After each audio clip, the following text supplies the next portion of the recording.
Namaku Andri, usia 27 tahun. Tampakku cukup ganteng, dengan tinggi dan berat badan yang sangat ideal. Aku kelahiran kota Surabaya dan saat ini aku bekerja di sebuah perusahaan ternama di kota Pahlawan ini. Oh iya, aku baru menikah, kurang lebih 3 bulan yang lalu. Istriku bernama Ari, cantik dan memiliki bentuk tubuh indah. Sejak menikah dan jadi istriku, Ari aku suruh resign dari kantornya. Aku menghendakinya untuk jadi ibu rumah tangga saja. Bagiku, itu lebih aman dalam memindah sebuah rumah tangga. Karena menurutku, dunia kerja sangat rawan dengan godaan-godaan berat. Di sini aku ingin bercerita tentang pengalamanku. Pengalaman yang sangat mendebarkan, namun cukup indah. Indah bagiku, nggak tahu kalau bagi istriku. Kayaknya juga indah. Buktinya satu, dia suka. Di mana aku pernah tidur sekamar bertiga sama teman istriku. Pengalamanku ini terjadi belum lama ini. Waktu itu aku ada tugas dari kantor untuk Semarang. Di Semarang aku 3 hari lamanya. Dan untuk menginap, pihak kantor sudah menyediakan sebuah apartemen. Tentu saja aku ajak istriku sekalian lah. Masa 3 hari kami harus berjauhan. Padahal kami masih termasuk pengantin baru. Lagi pula, tinggal di apartemen sendirian. Kayak apa sepinya coba. Ari pun sangat senang. Katanya di Semarang dia punya teman kuliah. Jika dilihat dari alamat apartemen dan rumah temannya itu, katanya sangat dekat. Singkat cerita, akhirnya aku sama istri sudah sampai di Semarang. Siang hari kami sampai. Istriku langsung gak sabaran untuk menghubungi temannya. Dia langsung telepon temannya yang bernama Ayu. Dari obrolan di telepon yang bisa aku dengar, keduanya nampak senang sekali. Ketawa-ketawa, ngobrol sampai lama. Biasa, tabiat ibu-ibu. Kalau sudah telepon, suka ngabisin kuota. Ngobrol ngalor ngidul gak tentu arah. Bahkan hal yang gak perlu diomongin juga. Tapi yang membuat aku tertarik dari obrolan itu adalah ternyata Ayu sudah janda.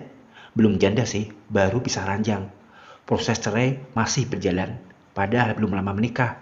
Tapi rumah tangganya diterpa konflik dan akhirnya memilih untuk berpisah. Jadi Ayu sama suaminya belum punya anak. Mengetahui status teman istriku itu, timbul sebuah ide di kepalaku. Jujur aku akui, aku ini termasuk lelaki yang, maaf, libidonya sangat tinggi. Suka bikin sensasi kalau lagi main. Mau tahu seperti apa ideku itu? Aku mau bagaimana caranya supaya Ayu, temannya istriku itu, menginap di apartemen. Sebenarnya ini ide gila yang sangat berbahaya dengan hubunganku sama istri. Tapi aku penasaran, ingin merasakan. Tapi bagaimana caranya ya? Aku malah jadi bingung sendiri. Sambil masih tiduran di kasur, aku tersenyum, memikirkan cara untuk menjalankan ideku itu. Akhirnya dapat juga. Kadang niat buruk selalu saja cepat membuahkan pikiran yang jenius. Sejenak aku browsing-browsing di Google. Dan gak lama, aku menemukan sesuatu. Seketika aku bangkit berdiri dan pamit mau keluar sebentar. Aku mau keluar sebentar ya, kataku berbisik.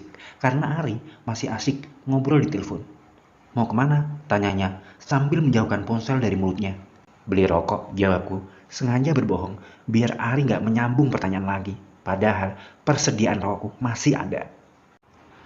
Ari melanjutkan obrolannya di telepon. Itu pertanda kalau dia mengizinkan aku keluar. Tapi tak lama, dia memanggil. Aku yang sudah hampir membuka pintu, jadi berhenti dan membalikkan badan. Mas sekalian beli minuman sama makanan apa gitu ya? Katanya. Siap, sahutku. Langsung melanjutkan membuka pintu dan keluar.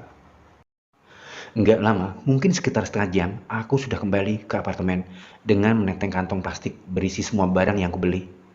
Aku tidak melihat istriku. Ternyata dia lagi mandi. Kupingku mendengar suara gemericik air di toilet. Aku meletakkan bawaan ke meja makan. Dan dengan sikap waspada, aku ambil sebuah obat. Lalu aku masukkan ke kantong celanaku. Baru aku masuk ke kamar. Oh iya, apartemen ini lumayan besar. Ada di lantai 2. Kamar tidur ada 2, ruang tamu, dan dapur. Aku keluar kamar lagi dan menuju ruang tengah. Duduk di bangku yang ada di depan pesawat TV. Menyalakan TV. Sini aku ganti-ganti channel. Gak ada yang menarik. Aku matikan lagi. Lalu aku berjalan menuju balkon. Menyulut rokok di situ. Sebenarnya saat itu aku mulai gelisah. Gelisah karena memikirkan ide itu. Aku was-was juga. Khawatir kalau istriku marah. Jika sampai itu terjadi, maka habislah semuanya. Namun otak kiriku selalu menenangkan.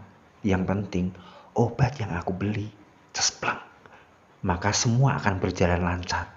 Mengenai akhirnya akan seperti apa, itu urusan nanti. Toh aku sudah tahu watak dan karakter istriku. Dia nggak akan berani berbuat macam-macam. Karena aku ini cinta matinya. Nggak lama kemudian, istriku menyusul ke balkon. Nampak segar sekali. Aku mencium dua pipinya. Sebenarnya saat itu, aku sudah mulai nggak tahan. Semangat lelakiku bangkit melihat kecantikan istriku. Hanya memakai daster dan aroma sabun mandi masih tercium segar di hidungku. Tapi aku harus sabar. Jangan sekarang. Tapi nanti setelah temennya itu datang. Baru ide itu aku jalankan. Nanti beli beras aja mas, biar aku masak sendiri. Kalau untuk sayur, bisa beli di luar.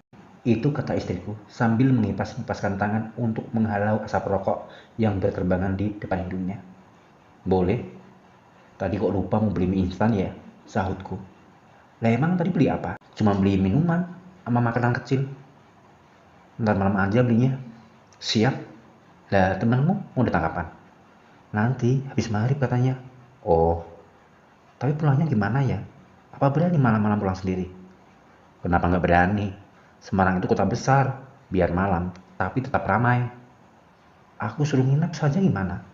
Kan ada 2 kamar tidur. Ujar Ari, yang bikin dadaku sedikit terlonjak. Itu yang ku mau, pikirku. Ya terserah kamu, tukasku. Dan malam pun datang.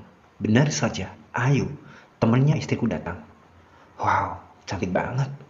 Ya masih selevel sama istriku lah. Hanya bentuk tubuhnya lebih gemuk dan berisi. Hai, apa kabar Ayu? Wah, nggak nyangka kita masih bisa ketemu lagi. Sambut istriku sambil memeluk temannya. Aku juga kaget pas kamu telepon tadi, sahut Ayu. Oh iya, ini Mas Andri suamiku, kata istriku setelah melepas pelukan. Aku menjulurkan tangan untuk menyalami Ayu. Kami pun salaman. Lalu keduanya ngobrol di ruang tengah, sementara aku melintas menuju ruang tengah. Di situ aku duduk tercenung. Muncul ragu-ragu di hati. Dilanjut enggak ya misi itu, pikirku. Cukup lama aku bengong di tempat duduk. Padahal sebenarnya dalam batin terjadi perang. Antara lanjutkan atau tidak terus bertarung. Hingga akhirnya aku melangkah mendekati kulkas. Dan aku ambil 2 botol minuman. Lalu dengan hati-hati, aku ambil obat yang masih aman di kantongku. Aku masukkan ke dalam kedua botol minuman. Setelahnya, aku tutup lagi. Tiba-tiba terjadi gemuruh di dadaku. Deg-degan, ragu-ragu muncul lagi. Sesaat aku melintas ke pintu. Dari balik pintu, aku lihat istriku dan Ayu masih ngobrol. Lalu kembali menghampiri meja. Untuk beberapa detik ke depan, aku berdiri tegak, mengatur nafas berkali-kali. Setelah merasa tenang, baru aku melintas menuju ruang tengah sambil membawa 2 botol minuman. Aku mendekat keduanya. Wah, ngobrolnya seru sekali nih. Sambil diminum nih, kataku, sambil meletakkan 2 botol minuman di meja. Iya mas, terima kasih loh jadi ngerepotin, sahut Ayu, seraya senyum-senyum. Cuman minuman kok repot, nanti kalau mau pada makan, biar aku keluar. Gak usah mas, udah kenyang kok. Ya wis, dilanjut ngobrolnya. Aku tak jadi pendengar setia saja, kataku, sembari mengambil duduk di bangku yang ada di sebelah istriku. Keduanya pun ngobrol lagi. Aku pura-pura asik main ponsel. Dan betapa gembiranya aku saat keduanya menenggak minuman itu. Aku berlagak gak memperhatikan. Padahal saat itu dadaku kembali terjadi debaran-debaran gak karuan.